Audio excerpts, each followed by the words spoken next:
श्री सच्चिदानंद सद्गुरु साईनाथ महाराज की जय। श्री साई सत्सरित पारायणम अध्याயம் 50। சத்சரிதம் மூல நூலில் 50வது அத்தியாயத்தின் மையப்பொருள் 39ஆம் அத்தியாயத்தில் உள்ள அதே மையப்பொருளை பற்றியது. ஆதலால் இந்த அத்தியாயத்துடனேயே இணைக்கப்பட்டிருக்கிறது. இப்போது 51வது அத்தியாயம் இங்கே 50ஆம் அத்தியாயமாக எடுத்துக்கொள்ளப்படுகிறது. இந்த அத்தியாயம் காக்கா சாஹிப் தீட்சித், ஸ்ரீ தேபே சுவாமி, பாலாராம் துரந்தர் ஆகியோரின் கதைகளை கூறுகிறது. பக்தர்களின் மூலாதாரமும் சத்குருவும் கீதையை விளக்குபவரும் நமக்கு எல்லா ஆற்றல்களையும் கொடுப்பவருமான சாயிக்கு ஜெயம் உண்டாகட்டும். ஓ சாயி, எங்களுக்கு அனுகூலம் செய்து ஆசீர்வதியுங்கள். மலையருகில் வளரும் சந்தன மரங்கள் உஷ்ணத்தை போக்குகின்றன. மேகங்கள் மழை நீரை பொழிந்து மக்களை குளிர்வித்து புத்துணர்வு ஊட்டுகின்றன. வசந்த காலத்தில் மலர்கள் மலர்ந்து அவைகளால் நாம் கடவுளை வழிபட வகை செய்கின்றன. அதுபோலவே சாயிபாபாவின் கதைகள் பயில்வோருக்கு சாந்தியையும் சௌகரியத்தையும் அளிக்க முன்வருகின்றனர். பாபாவின் கதைகளை எடுத்து கூறுவோர், அதை கேட்போர் இருபாலரும் மற்றும் முன்னவர்களின் வாக்கும் பின்னவர்களின் காதுகளும் ஆசீர்வதிக்கப்பட்டு புனிதமடைகின்றன. நூற்றுக்கணக்கான பயிற்சிகளையும் செயல்முறைகளையும் நாம் கடைபிடித்தும் ஒரு சத்குரு அவர் தம் அருளால் நம்மை ஆசீர்வதித்தால் அன்றி நமக்கு ஆன்மீக லட்சியத்தை அடைய மாட்டோம். இந்த வாக்கிற்கு எடுத்துக்காட்டாக பின்வரும் கதையினை கேளுங்கள். காக்கா சாஹேப் தீட்சித். ஹரி சீதாராம் என்னும் காக்கா சாஹேப் தீட்சித் 1866 வத்நாகர நகர் காண்ட்வானில் பிராமண குடும்பத்தில் அவதரித்தார். அவர் ஆரம்ப கல்வி காண்ட்வா, ஹிங்கான்கட் என்னும் ஊர்களிலும் நடுத்தர கல்வி நாக்பூரிலும் பயின்றார். மேற்படிப்புக்காக பம்பாய் வந்து வில்சன் கல்லூரியிலும் முதலிலும் பின்னர் எல்பின்ஸ்டன் கல்லூரியிலும் பயின்றார். 1883 பட்டம் பெற்ற பிறகு அவர் LLB-யிலும் வக்கீல் பரீட்சையிலும் தேறி அரசு தரப்பு வக்கீல்களின் கம்பெனி என்ற நிறுவனத்தில் பணியாற்றிவிட்டு சிறிது காலத்திற்கு பின் தாமே சொந்தமாக வழக்குரைஞர் நிறுவனத்தை தொடங்கினார்.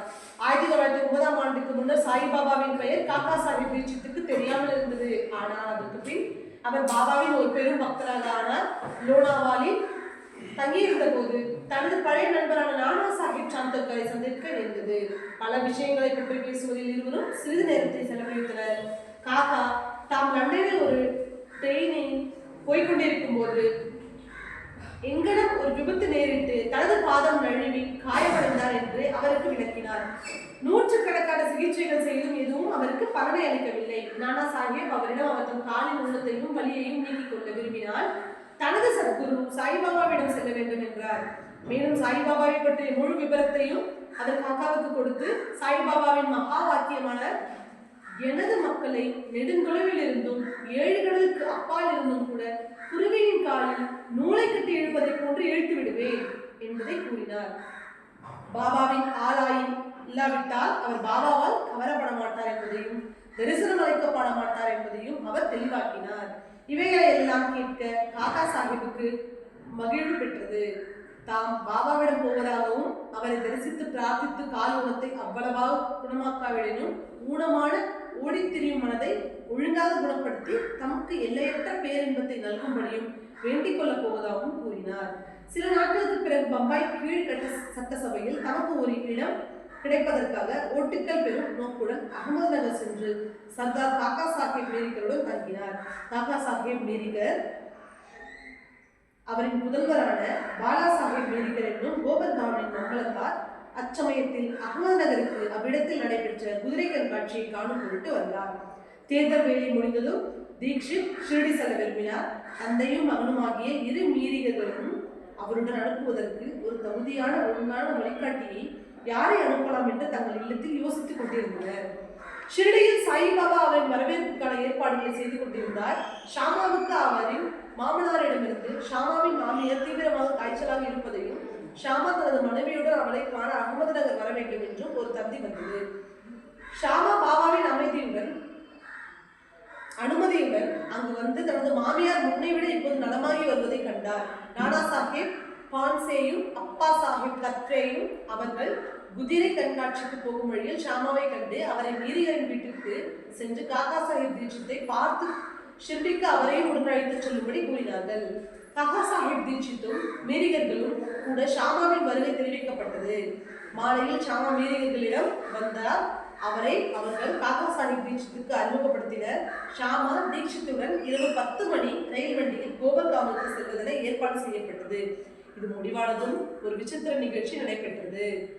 பாலா சாஹிப் மீரிகர் பாபாவின் படத்தின் மீது இருந்த திரையை அகற்றிவிட்டு காக்கா சாஹிப் தீட்சித்துக்கு காண்பித்தார். யாரை பார்க்க ஷிரடிக்கு போக போகிறாரோ அவர் அவ்விடத்திலேயே தமது சித்திர ரூபத்தில் வரவேற்க இருந்ததை கண்டு அவர் ஆச்சரியப்பட்டார். அவர் மிகவும் மனமுருகி படத்தின் முன் விழுந்து பணிந்தார். அப்படம் மேகாவுடையது.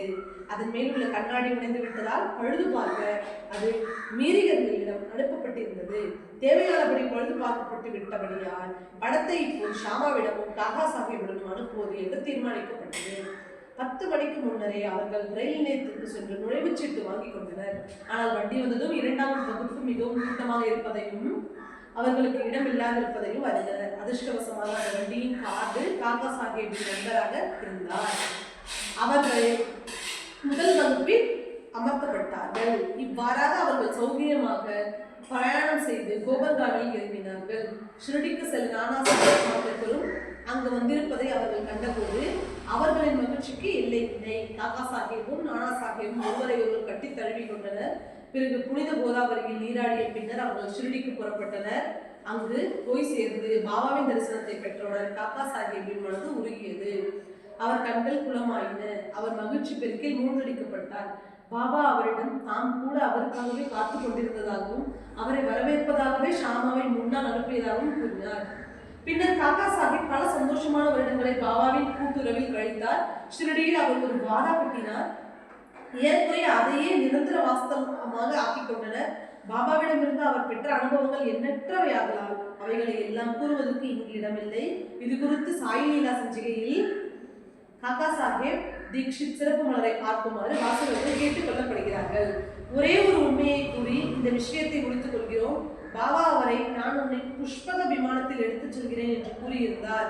அதாவது மகிழ்வான மரணத்தை அவருக்கு கொடுத்தல். இது உண்மையாயிற்று.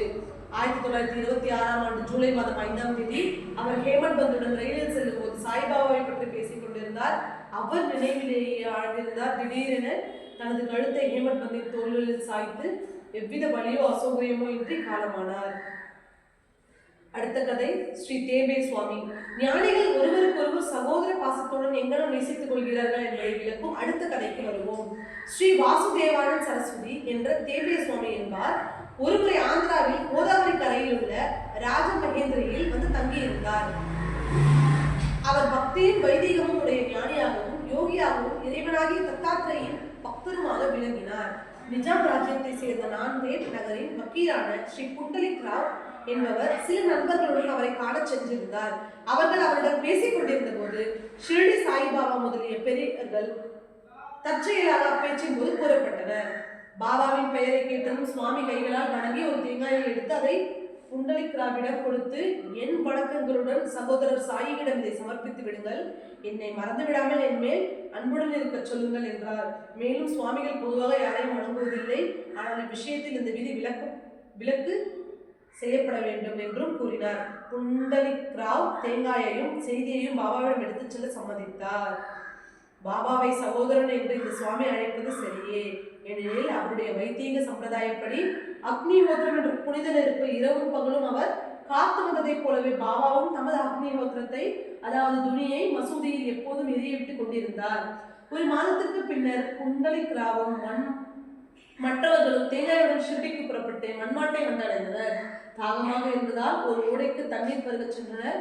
வெறும் வயிற்றில் தண்ணீர் குடிக்க கூடாதையாகையால் கொஞ்சம் சிவாடா என்ற காரம் கலந்த அவளை சிற்றுண்டியாக உட்கொண்டனர். அது அதிக காரமாக இருந்ததால் யாரோ ஒருவர் தேங்காயை உடைத்து தேங்காய் பூவை அதனுடன் கலந்து விடலாம் என்று கூறி அதே போல் செய்தும் விட்டனர்.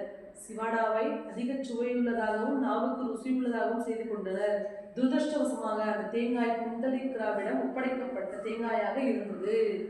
அவர்கள் ஷிரடியை நெருங்கிய போதும் புண்டலிக் ராவ் தம்மிடம் ஒப்படைக்கப்பட்ட பொருளாகிய தேங்காய் உடைக்கப்பட்டு உபயோகப்படுத்தப்பட்டு விட்டது என்பதை வெகு வருத்தத்துடன் அறிந்தார். பயந்து நடுங்கிக் கொண்டு ஷிரடிக்கு வந்து சாய்பாபாவை பார்த்தார். பாபா முன்னமையே தேவே சுவாமி தேங்காய் அனுப்பியுள்ள கம்பி இல்லா தந்தையின் செய்தியை பெற்றுவிட்டார். பாபா தாமாகவே தமது சகோதரன் கொடுத்து அனுப்பியுள்ள பொருளை முதலில் கொடுக்கும்படி புண்டலிகராவிடம் கேட்டார்.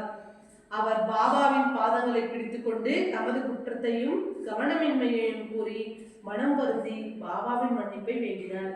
மற்றொரு தேங்காயை அதற்கு பதிலாக கொடுத்து விடுவதாக கூறினார். ஆனால் அத்தேங்காய் இணையாக வேறொன்றை ஈடு செய்ய முடியாதது என்றும் சாதாரண காயை காட்டிலும் பல மடங்கு அது உயர்ந்தது என்றும் கூறி பாபா அதை பெறுவதற்கு மறுத்துவிட்டார். மேலும் பாபா கூறினார், இனிமேல் இவ்விஷயத்தை பற்றி நீ கவலை கொள்ள தேவையில்லை. எனது விருப்பத்தின்படி காரணமாகவே தேங்காய் உன்னிடம் ஒப்படைக்கப்பட்டு முடிவில் உடைக்கப்பட்டும் விட்டது. செயல்களில் கர்த்தாவாக உன்னையே ஏன் நீ ஆக்கிக் கொள்கிறாய்? நற்கர்மங்களையோ அல்லது தீய செயல்களையோ செய்யும் கர்த்தாவாக உன்னை நீ எண்ணிக்கொள்ளும் உணர்வை அனுமதிக்காதே. எல்லாவற்றிலும் முழுமையாக அகங்காரமற்று இரு. அதனால் உனது ஆன்மீக முன்னேற்றம் துரிதமடையும் என்றார். இத்தகைய அழகிய ஆன்மீக போதனை இந்நிகழ்ச்சியின் மூலம் பாபா உணர்த்தியிருக்கிறார். அடுத்த கதை பாலாராம் துரந்தர். பாலாராம் துரந்தர் பம்பாய் சாந்தாபுருஸை சேர்ந்த பதாரி பிரபு இனத்தைச் சேர்ந்தவர். அவர் பம்பாய் ஹைகோர்ட்டின் வக்கீலாகவும் சிறிது காலம் பம்பாய் அரசாங்க சட்டப்பள்ளியின் தலைவராகவும் பணியாற்றினார். துரந்தர் குடும்பம் முழுவதுமே தெய்வ பக்தியும் மத உணர்வும் கொண்டது. பாலாராம் தனது இனத்தாருக்கு சேவை செய்தார். அதை பற்றி ஒரு கட்டுரையை எழுதி அதை பதிப்பித்தார். பின்னர் அவர் ஆன்மீக மத விஷயங்களுக்கு திரும்பினார். கீதையையும் அதற்கான வியாக்கியானமான ஞானேஸ்வரியையும் மற்ற தத்துவ நூல்களையும் நுண்ணியல் கோட்பாடு நூல்களையும் ஆழ்ந்து படித்தார். அவர் பண்டரிபுரத்து விட்டோபாவின் பக்தர். பாபாவுடன் 1912 தொடர்பு கொண்டார். அதற்கு 6 மாதங்களுக்கு முன் பாபுல்ஜி, வாமன் ராவ் என்ற அவரின் 2 சகோதரர்களும் ஷிரடிக்கு வந்து பாபாவின் தரிசனத்தை பெற்றனர். வீடு திரும்பி அவர்களின் இனிய அனுபவங்களை பாலாராமுக்கு குடும்பத்தினருக்கும் எடுத்துரைத்தனர். அதன் பின்னர் அவர் எல்லோரும் சாய்பாபாவை தரிசனிக்க தீர்மானித்தார்கள். அவர்கள் ஷிரடிக்கு வரும் முன்னரே பாபா வெளிப்படையாக இன்று எனது தர்பாரை சேர்ந்த பெரும்பாலானோர் வருகிறார்கள் என்று உரைத்தார். துரந்தர் சகோதரர்கள் முன்கூட்டிய செய்தி எதுவும் அனுப்பவில்லை. அதனால் மற்றவர்களிடமிருந்து பாபா கூறிய இக்குறிப்பை கேட்டு ஆச்சரியமடைந்தனர். மற்றவர்கள் எல்லோரும் பாபாவின் முன் வீழ்ந்து வணங்கி அவருடன் உரையாடி கொண்டிருந்தனர். பாபா அவர்களிடம், நான் முன்னரே குறிப்பிட்ட தனது தர்பார் மக்கள் இவர்களே என கூறி, துரந்த சகோதரர்களிடம் கடந்த 60 தலைமுறைகளாக நாம் ஒருவரோடு ஒருவர் உறவு பூண்டு இருக்கிறோம் என்றார். அச்சகோதரர்கள் எல்லோரும் எளிமையுடனும் பணிவுடனும் உற்று பார்த்த வண்ணம் நின்றிருந்தனர். கண்ணீர், தொண்டையடைத்தல், மயிர்கூச்செறிதல் முதலான எல்லா சத்துவ உணர்வுகளும் அவர்களை உருக்கின. அவர்கள் எல்லோரும் மகிழ்ச்சி அடைந்தனர். பின்னர் அவர்கள் தங்களது இருப்பிடத்திற்கு சென்று உணவு உட்கொண்டு சிறிது களைப்பாறிவிட்டு மீண்டும் மசூதிக்கு வந்தனர். பாபாவுக்கு பலராம் அமர்ந்து அவரது கால்களை பிடித்து விட்டுக் கொண்டிருந்தார். சில்லீம் என்ற மட்குழாயில் புகைப்பிடித்துக் கொண்டிருந்த பாபா அதை அவரிடம் நீட்டி புகைப்பிடிக்குமாறு அழைத்தார். புகைப்பிடித்து வழக்கமில்லை எனினும் பலராம் அக்குழாயை வாங்கிக் கொண்டு பெருஞ்சிரமத்துடன் புகைப்பிடித்து விட்டு பக்தியுடன் வணங்கி அதை திருப்பி அளித்தார். பலராமுக்கு இதுவே மிக மிக புனிதமான நேரம். 6 ஆண்டுகளாக அவர் ஆஸ்மாவால் கஷ்டப்பட்டு கொண்டிருந்தார். இப்புகை அவரை முழுவதுமாக குணப்படுத்தியதுடன் மீண்டும் அவ்வியாதிக்கு உட்படுத்தவே இல்லை. 6 ஆண்டுகளுக்கு பின் ஒரு குறிப்பிட்ட தினத்தில் மீண்டும் அவருக்கு ஆஸ்மாவின் தாக்குதல் நேரிட்டது. இது பாபா மகா சமாதி அடைந்த அதே நேரமாகும். அவர் சென்றிருந்த தினம் வியாழக்கிழமை ஆதலால் துரந்தர் நண்பர்கள் சாவடி ஊர்வலத்தை அந்த இரவு கண்டுகளிக்கும் நல்லதிஷ்டம் பெற்றனர். சாவடியில் ஆரத்தி நிகழ்ச்சியின் போது பாலாராம் பாபாவின் முகத்தில் பாண்டுரங்கரின் ஜோதியை கண்டார். மறுநாள் காலை காக்கட் ஆரத்தியின் போது அதே அபூர்வ நிகழ்ச்சி அதாவது அவரின் அன்புக்குரிய தெய்வமான பாண்டுரங்கரின் ஜோதியும் பாபாவின் முகத்தில் ஒளிர்ந்ததை கண்டார். பாலாராம் துரந்தர் மராத்தியில் மகாராஷ்டிர ஞானி துகாராமின் வாழ்க்கை சரித்திரத்தை எழுதினார். ஆனால் அதன் பதிப்பை காண அவர் உயிருடன் இருக்கவில்லை. பின்னர் 1928 அவரது சகோதரர்களால் பிரசுரிக்கப்பட்டது. பாலாராமின் வாழ்க்கையை பற்றி கொடுக்கப்பட்டுள்ள ஒரு சிறு குறிப்பு அந்நூலின் ஆரம்பத்தில் உள்ளது.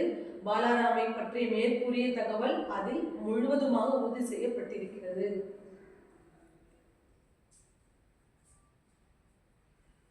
அத்தியாயம் 51 இங்கு முடிவடைகிறது. ஸ்ரீ சாயை பணிகள் அனைவருக்கும் சாந்தி நிலவட்டும். ஸ்ரீ சச்சிதானந்த சமர்த்த சத்குரு சாய்நாத் மகாராஜ் கி ஜெய்.